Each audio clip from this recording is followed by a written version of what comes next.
네, 저희가 지난주에는 18장 공부를 네. 했잖아요. 네. 바울이 고린도에서 전도를 했습니다. 네. 그렇습니다. 그러면서 아굴라랑 브리스길라 부부를 만나서 같이 살면서 이 전도를 또 하기 시작했죠. 네, 그런데 복음을 전했는데 또 받아들이지 않는 유대인들도 있었어요. 맞아요. 맞아요. 그런데 밤에 환상 중에 주께서 나타나셔서 두려워하고 침묵하지 말고 전하라고 말씀하셔서 네, 맞아요. 바울이 1년 6개월 동안 거기에 머물렀습니다. 네. 맞습니다. 그리고 알렉산드리아 출신의 아볼로란 사람이 나와서 맞아요. 담대하게 복음을 맞아요. 또 전하는 내용도 네. 나와요. 네. 그래서 오늘은 저희가 19장 공부를 할 텐데 네. 또 바울이 어디를 가서 전도를 하게 될지 굉장히 궁금합니다. 맞아요. 네. 기대돼요. 오늘 수업도 기대가 돼요.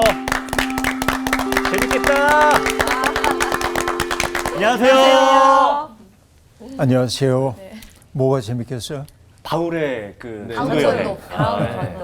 전도. 어디로 갈지. 네, 재밌죠. 네. 네. 흥미진진하고. 네. 근데 당사자도 정말 재밌었을 거예요. 근데 되게 지치고 힘들었을 것 같아요. 네, 우리는 언제나 이제 그 건너편에 있는 사람들을 보면 꽤 좋아 보이거든요. 네. 그 사람이.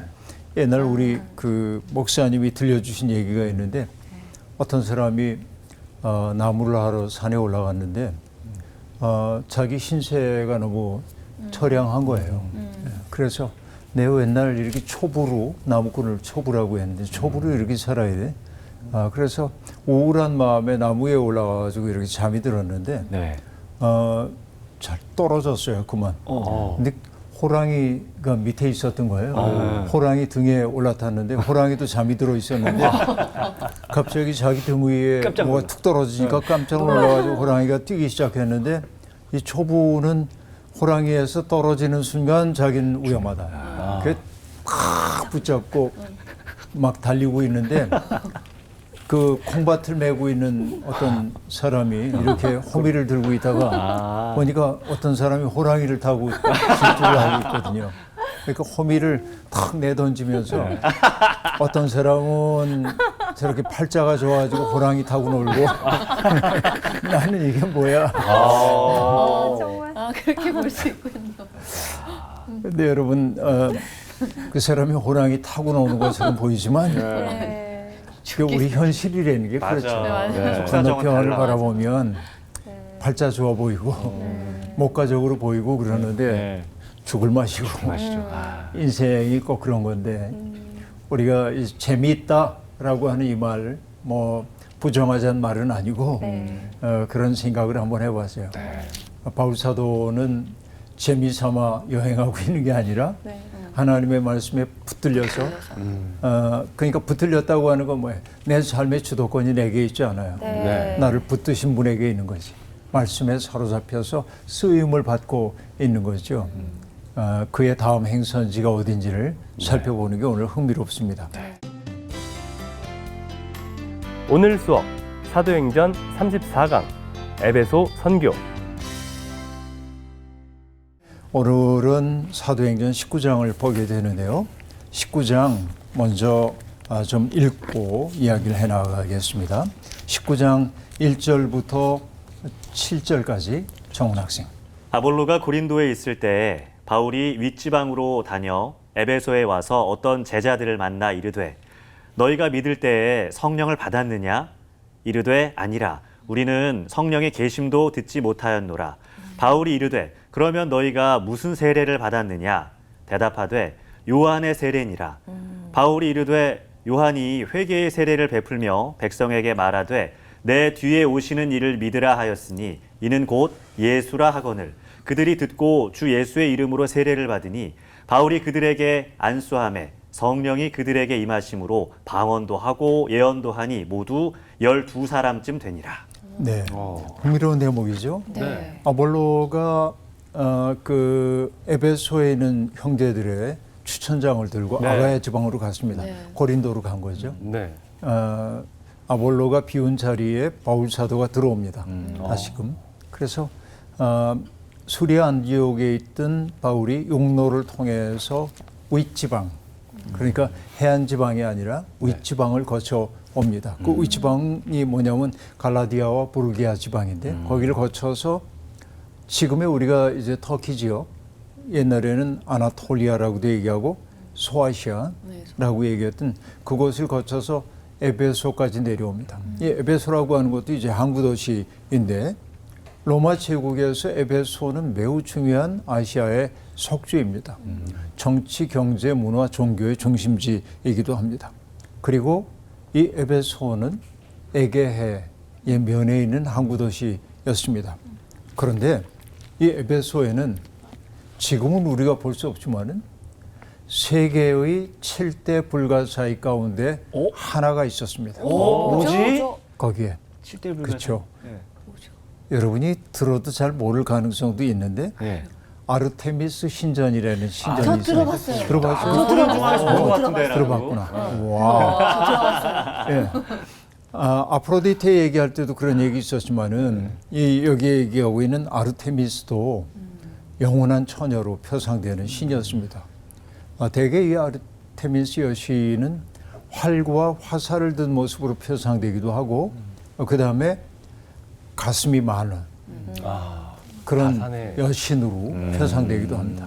가슴이 많다고 하는 거는 어떤 사람들은 그것이 이제 여성들의 상징인 네.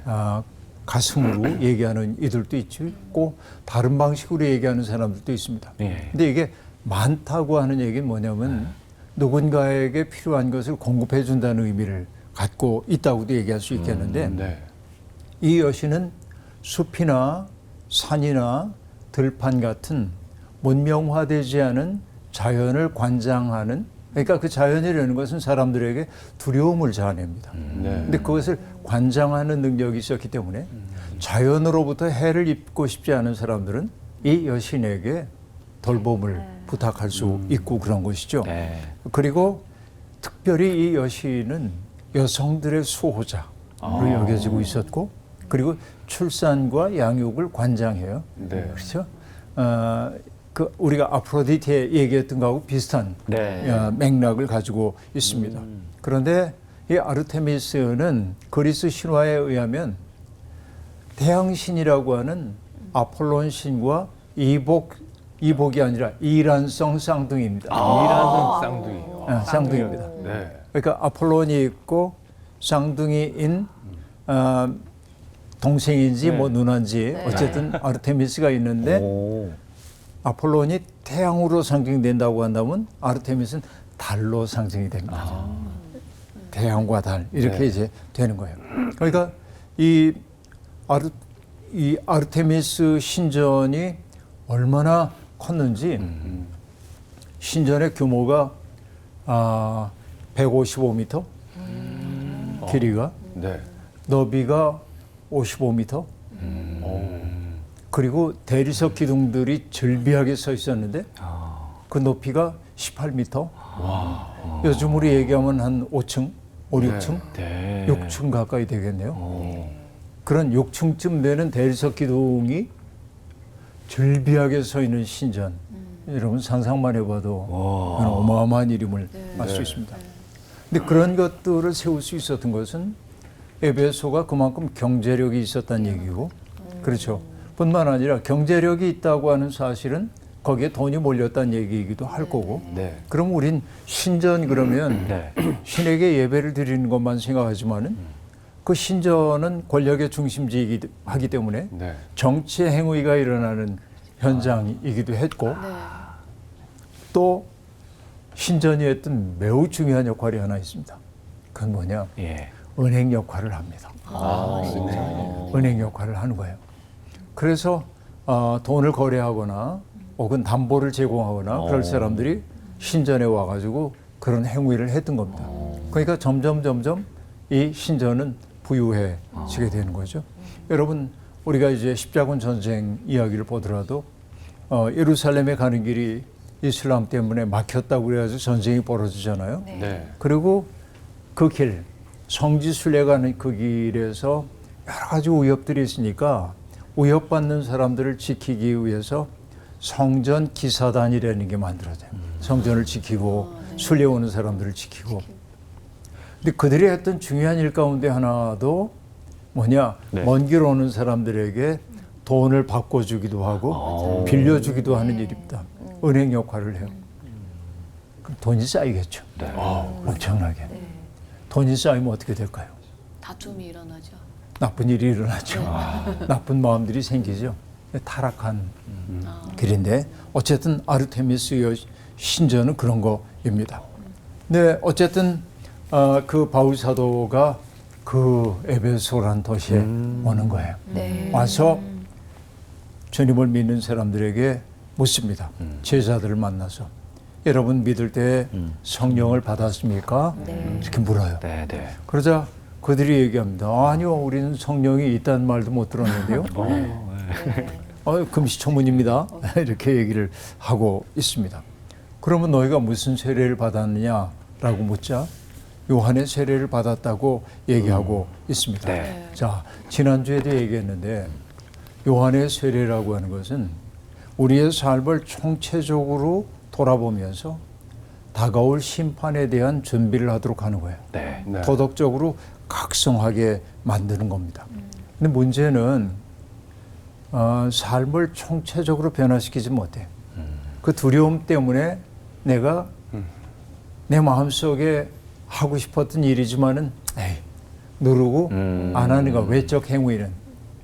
그러니까 우리가 속 사람이 변화된다고 얘기할 수가 없어요. 네. 그런데 성령의 세례라고 하는 것은 뭐예요? 하나님의 사랑의 영광로 속에 들어가서 내가 녹아져서 새롭게 빚어지는 거예요. 그러니까 바울 사도가 그 성령 세례를 받았냐고 묻는 겁니다. 네. 우린 그 있다는 말도 듣지 못했다 하자 바울 사도가 권면을 해주고 있습니다. 결국 성령 세례를 받을 때만 그때 벌어지는 일이 뭐냐? 요한의 세례는 나로 하여금 도덕적 주체가 되게 해줍니다. 그런데 성령 세례는 내가 도덕적 주체가 될 뿐만 아니라 타자들의 고통과 어려움을 헤아릴 줄 아는 사람으로 바꿔줘요. 이게 내가 짐짓 그러는 게 아니라 네. 그럴 수밖에 없게 만들어주는 거예요. 그것이 결국 뭐냐? 하나님의 마음과 접속이 이루어진 거예요. 이게 성령 세례라고 얘기할 수 있습니다. 그래서 바울 사도가 얘기합니다. 요한이 회개의 세례를 베풀며 하신 말씀 기억나시죠? 하면서 내 뒤에 오시는 이를 믿으라 하였으니 그분이 곧 예수라 라고 얘기하자 사람들이 우리도 예수의 이름으로 세례를 받겠습니다. 해서 바울이 그들에게 안수하자 성령이 임했고 그렇죠? 네. 그리고 그들이 방언도 하고 예언도 함으로 12사람이 변화되었다고 얘기하고 있습니다. 자, 그런데 주 예수의 이름으로 세례를 받았다고 얘기하잖아요. 5절에 네. 보면. 네. 근데 원문은 어떻게 되어 있냐면 그들은 주 예수의 이름 안으로 가라앉았다. 세례라는 게 우리가 번역하자면 침례인데 물속에 잠김인데 네. 예수의 이름 아래로 가라앉았다라고 얘기합니다. 이게 참 강력한 얘기죠. 뭘 뜻합니까? 옛 자아의 죽음입니다. 예수의 이름 밑으로 가라앉아 버렸어요. 너무 재미있는 대목입니다.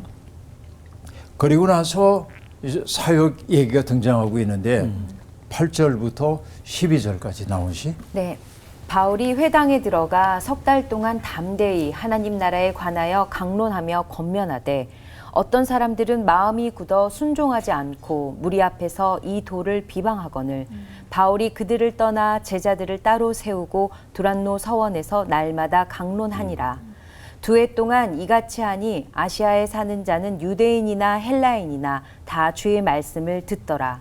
하나님이 바울의 손으로 놀라운 능력을 행하게 하시니 심지어 사람들이 바울의 몸에서 손수건이나 앞치마를 가져다가 병든 사람에게 얹으면 그 병이 떠나고 악귀도 나가더라. 자, 흥미로운 대목인데요. 네. 바울 사도가 회당에 들어가서 석 달 동안을 담대히 하나님 나라에 관해서 가르칩니다. 자, 담대하다. 네. 우리가 바울 사도에게 주었던 바울 사도가 보았던 환상 얘기도 우리가 알고 있는데요. 네. 너는 두려워하지 말아라 한 말씀, 담대히 말씀을 전하라 하는 말씀 들었는데 담대하다라고 얘기합니다. 여러분, 버락 오바마 전 미 대통령이 썼던 책 제목이 The Audacity of Hope라고 하는 책이 있어요. 오데스티는 담대함이에요. 희망의 담대함. 네. 내가 뭔가를 희망을 갖는다는 것도 굉장히 담대한 일이라고 얘기할 수 있는데 그건 뭐냐? 근거 없는 낙관주의에 기대는 게 아닙니다. 냉소주의나 절망에 굴복하지 않고 더 나은 미래를 만들 수 있다고 하는 그 희망을 내가 굳건하게 유지하는 게 희망의 담대함인데 바울 사도도 사람들에게 하나님 나라에 대해서 담대하게 전합니다. 주저하지 않습니다. 전해야 될 것을 그대로 전합니다. 그런데 사람들의 반응이 어때요? 어떤 사람들은 마음이 굳어 순종하지 않고 무리 앞에서 이 도를 비방했다라고 말합니다. 자, 여러분, 마음의 굳어짐, 순종하지 않음, 비방. 제가 항상 하는 얘기입니다만은 마음이 굳어진다라고 하는 것은 어떤 얘기냐면 새 것을 받아들일 여지가 없어요. 그렇죠? 네. 그래서 아우데 사피레 아우데라고 한 말이 있는데 이 계몽주의의 모토가 된 말이기도 한데 원래 라틴 격언에 있던 말인데 네. 이마누엘 칸트가 사용하는 말인데 과감하게 생각하라라고 한 말인데 이 사피레 아우데라고 한 말 속에 담겨 있는 의미는 두 가지인데 하나는 내가 틀렸을 수도 있다. 이걸 인정하는 거예요. 네.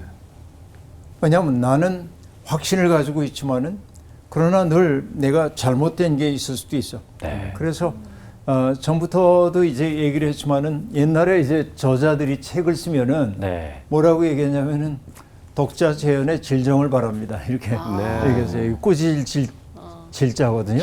꾸지 주는 거예요. 질정한다는 거. 그러니까 내가 잘못된 게 있으면 일깨워주면 내가 바꾸겠습니다. 네. 이 태도가 이제 중요한데 내가 잘못될 수도 있다는 사실을 받아들이는 것이고 두 번째는 뭐냐면은 기꺼이 교정하겠다고 하는 나를 교정하겠다는 게 이거를 뭐라고 했냐면 계몽이라고 얘기해요. 계몽. 우리가 계몽되었다라고 하는 건 이런 거예요. 네. 그러니까 항상 마음의 굳어짐 이거는 배우려 하지 않는 태도입니다. 그러니까 딱딱하게 굳어졌어. 근데 춘추 전국시대의 현인인 노자는 얘기합니다. 굳어진 것은 죽음의 친구예요. 부드러운 것은 생명의 친구입니다. 그렇죠. 어린아이들 보세요. 네. 말랑말랑 부드럽다. 맞아요. 그리고 우리가 나이가 좀 들면 사람들이 차에 타거나 그럴 때 이렇게 앉으면 저절로 아이고 목소리. 굳어졌어. 그러잖아요. 네. 그런데 마음이 굳어지면은 결국 어떤 일이 벌어집니까? 순종하지 않아. 순종한다라고 한 말이 영어로 obedience라는 말이 있는데 그 원래 그 라틴어는 그 단어의 뿌리는 뭐냐면 듣는 거예요. 레슨. 듣는 거예요. 듣지 않아. 남의 말을 안 들어. 경청하지 않아. 그리고 경청하지 않고 뭐 하냐면 자기 나름대로의 확신 속에서 남들을 비난만 해요.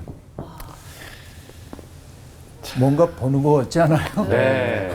우리가 살고 있는 세상에 관계에서도 정말 필요할 것 같은 네. 느낌인데요. 그대로 이어지잖아요. 이렇게. 네, 맞아요. 그러니까 공부를 그친 사람들, 그들은 남의 말 절대 듣지 않고 네. 그리고 자기와 다른 사람이 있으면 비방해. 맞아. 이 그대로 지금 보여주고 있어요.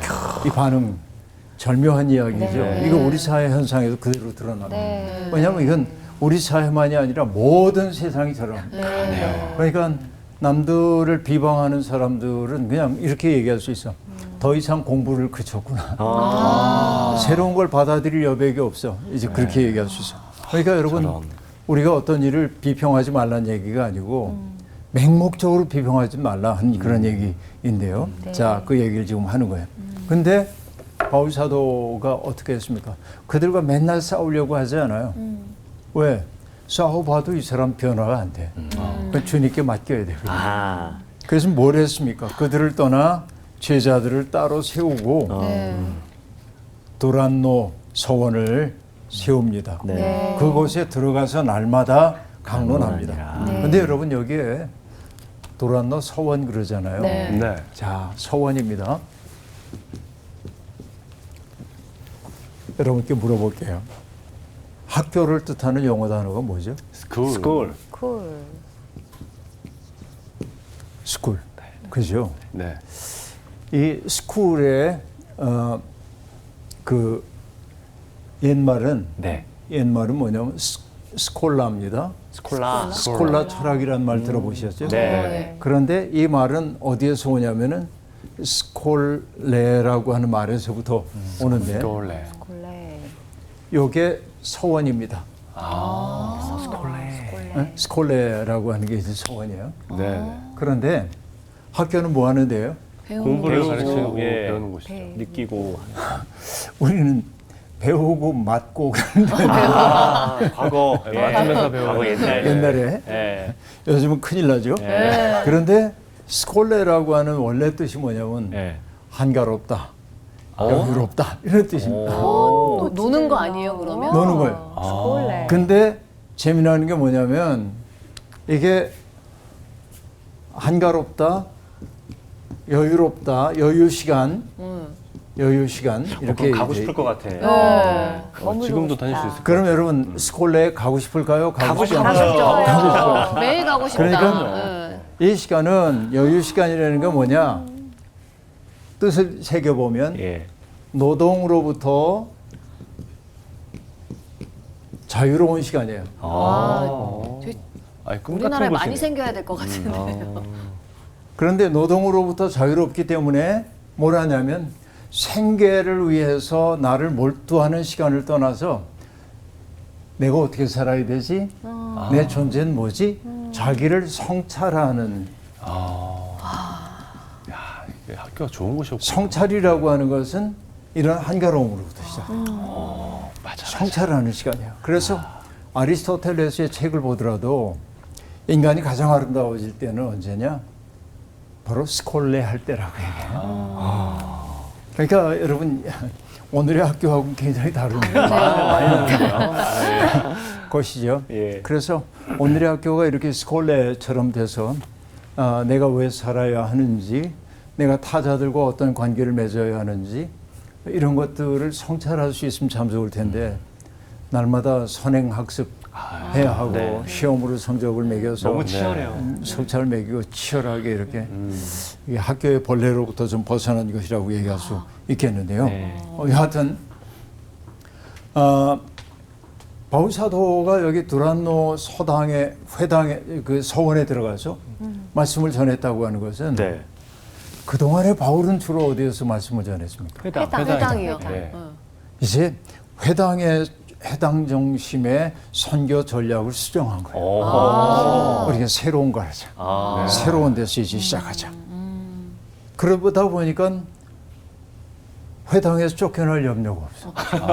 그렇네요. 그렇죠. 네. 그래서 에베소에 2년 동안 머물면서 사람들을 그래요. 가르칠 수 있게 됩니다. 네. 그 결과가 뭐냐면 10절에 이렇게 얘기하고 있습니다. 아시아에 사는 자는 유대인이나 헬라인이나 다 주의 말씀을 듣더라. 그렇죠?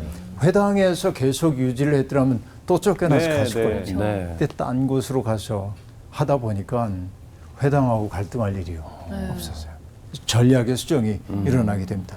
근데 결국 이런 일들을 통해 사람들의 마음이 열리자 11절부터 얘기합니다. 하나님이 바울의 손으로 놀라운 일을 행하게 하시니 심지어 사람들이 바울의 몸에서 손수건이나 앞치마를 가져다가 병든 사람에게 얹으면 그 병이 떠나고 악귀도 나가더라 라고 말합니다. 바울을 통해서 이적이 나타나기 시작합니다. 네. 말씀을 통해 마음이 열린 사람들에게 하나님의 생명의 기적이 나타나게 됩니다. 그런데 은총의 통로가 바울 사도인데 네. 사람들이 뭘 가져갔어요? 여기에 손수건 앞치마? 손수건이나 앞치마라고 얘기했습니다. 네. 손수건이나 앞치마. 바울이 앞치마를 둘렀다?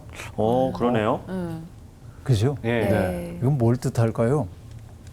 노동을 바울 사도의 노동을 상징하는 물건들입니다. 바울 사도가 이곳에서도 놀기만 하지 않았다. 말씀만 전하지 않았다. 일했다라는 걸 네. 보여주는데, 그러니까 바울의 노동을 상징하는 것들이야. 이게 아름다운 거예요. 그러니까 우리가 기독교의 상징 그러면 화려한 것들을 생각할 때가 있고, 네. 뭐 어떤 굉장히 큰 교회나 성당이나 이런 데 가면 성물들이, 여러분 유럽의 오래된 박물관이나 성당 같은 데 가보면 전시실을 보면은 성물들이 엄청 화려합니다. 그런데 그 원래 기독교는 그런 게 아니고 앞치마, 손수건, 예수님도 제자들이 발을 닦아주실 때 대야에다가 물을 떠와서 수건을 두르시잖아요. 그러니까 기독교의 상징은 수건과 대야여야 한다라고 말씀하는 분도 있습니다. 그러니까 여기 이걸 가지고 이제 가는 거예요. 네. 그러자 사람들이 나았다. 근데 여러분 이 얘기를 보면서 떠오르는 게 있어요. 베드로가 네. 지나갈 때 네, 네. 사람들이 병든 사람들을 떠매다가 베드로의 그림자라도 지나가 주기를 네. 바라는 거예요. 그러면 베드로의 그림자와 만난 사람들은 병이 나았다. 이게 사도행전 5장에 나왔던 얘기입니다. 네. 그러니까 그들이 병들었던 사람들조차 바울 사도의 앞치마와 수건과 접촉을 하는 순간 그들이 치료되고 온전해졌다. 여러분 나와 접촉하는 사람들이 온전해지면 얼마나 좋겠어요. 너무 행복할 너무 것 같아요. 나와 접촉하는 사람이 마음속에 상처가 낫게 되면 얼마나 좋겠어요. 그렇죠? 여러분 살다 보면 우리가 상처 안 받을 수는 없습니다. 네. 살다 보면 정말 어려운 일을 많이 겪죠. 누구나 예기치 않은 일들. 그런데 인간은 완전할 수는 없어요. 온전할 수는 있습니다. 미국 교사들의 교사라고 일컬어지는 파커 팔머라고 하는 분이 계신데, 이분은 미네소타에 있는 숲에 가는 것을 굉장히 좋아했습니다. 자기가 좋아하는 장소가 있잖아요. 네. 어느 날 가보니까 큰 뭐 허리케인인지 폭풍인지가 불어와가지고 자기가 좋아하는 숲을 황폐화시킨 거예요. 나무들이 다 넘어져 있고 그런 거예요. 그러자 너무나 슬프고 절망스러웠어요. 자기가 사랑하는 장소가 파괴된 거예요. 여러 해가 지난 다음에 그래도 옛 장소 가볼까? 그리고 가봤는데 숲이 스스로를 치유해 가고 있음을 봤어요. 넘어진 자리에 새로운 싹들이 나오고 새로운 생태계가 만들어지는 것을 깨달으면서 그는 온전함에 대해서 깨닫습니다. 그래서 파코 팔머는 온전함을 이렇게 얘기합니다. 온전함은 완벽함을 의미하는 게 아니다. 온전함이란 깨어짐과 상처를 삶의 필수적인 부분으로 받아들이고 그것을 내 삶으로 통합할 수 있는 능력. 이게 온전합니다.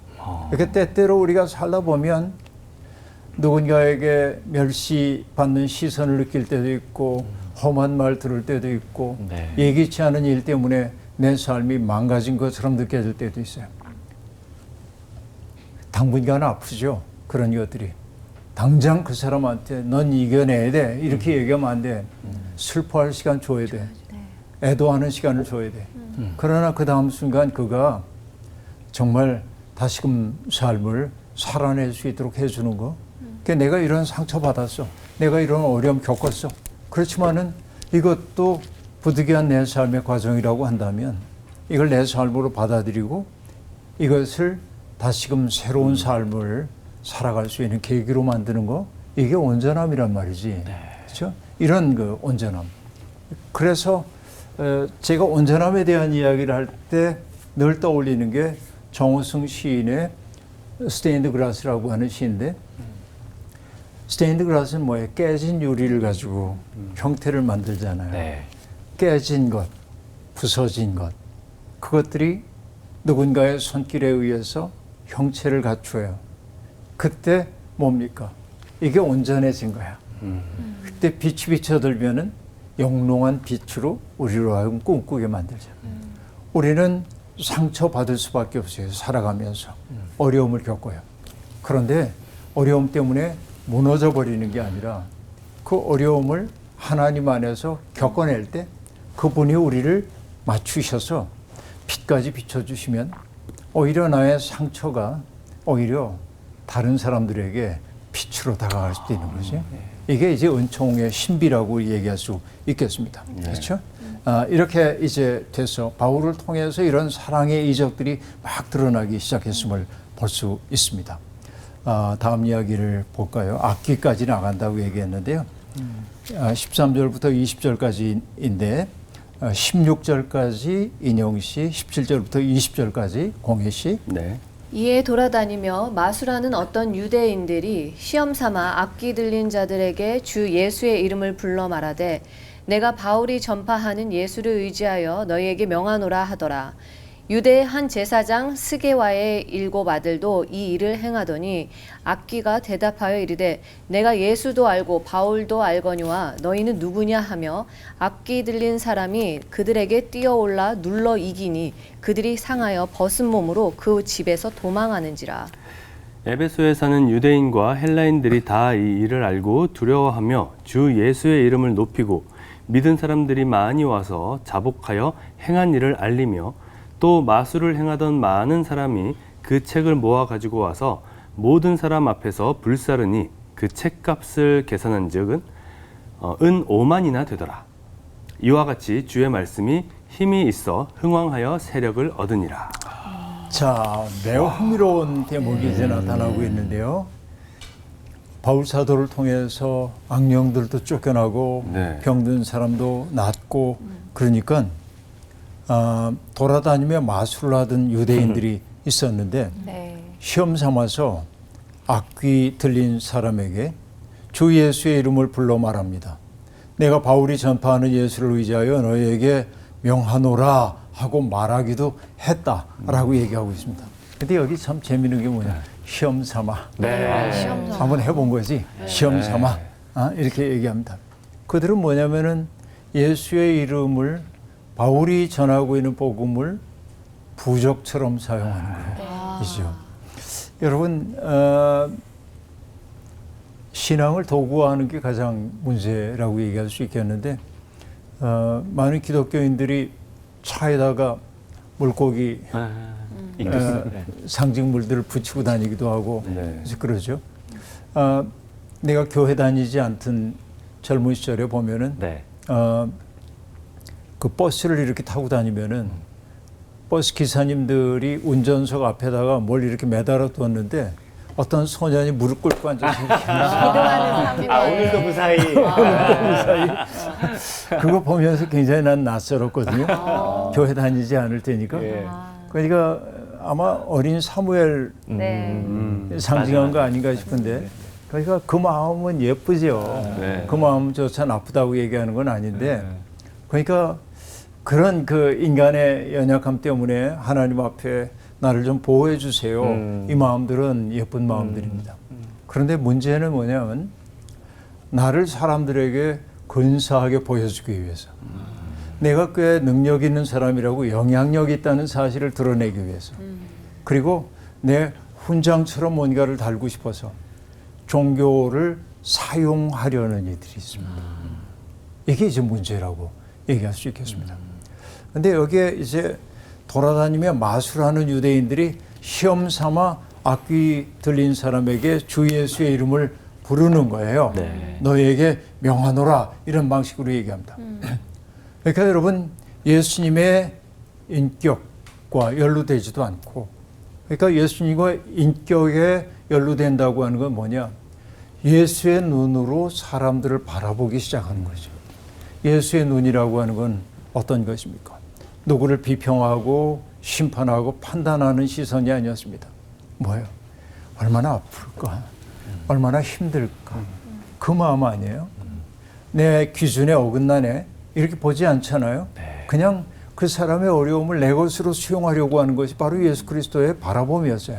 그러니까 그런 예수의 마음과 접촉되지도 않고 사람들에 대한 가없는 사랑도 없고 그 사랑의 결과물인 십자가와도 무관하게 사는 사람들이 그의 이름을 사용한단 말이지. 오늘 우리는 어떤가? 예수의 이름으로 사람들에게 권위 있게 말하고 있는 사람들이 과연 예수의 인격과 깊이 연루되어 있는가? 그 삶의 결과로 십자가가 그에게 주어지고 있는가? 돌이켜 생각해 보는 것이지요. 바로 이런 것들입니다. 그래서 이 마술을 행하는 사람들, 그들이 왜 잘못됐는지를 보여주는데 그 가운데 대표적인 사람이 여기 등장합니다. 유대의 한 제사장 스게와의 7 아들도 이런 일을 행합니다. 네. 이렇게 예수의 이름으로 악귀를 쫓아내고 보상을 받으려고 그러는 거예요. 네. 사람들에게 영향력을 가지려고 하는 겁니다. 그런데 15절이 너무 재밌어요. 예, 진짜. 악귀가 대답합니다. 내가 예수도 알고 바울도 아는데 너희는 너는 누구냐? 도대체 누구냐? 어떻게? 그러면서 악귀 들린 사람이 그들에게 뛰어올라 눌러 이기니 무서워. 그들이 상하여 벗은 몸으로 그 집에서 도망하는지라 예. 라고 말합니다. 괜히 했다가. 자, 귀신에게조차 조롱거리로 변하는 것이죠. 이게 속상한 일입니다. 여러분, 제가 언제나 말씀드리는 바입니다마는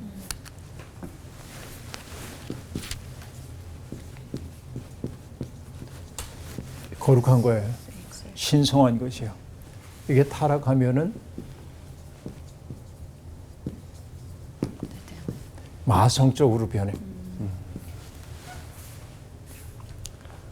영적인 거예요, 저거는. 네.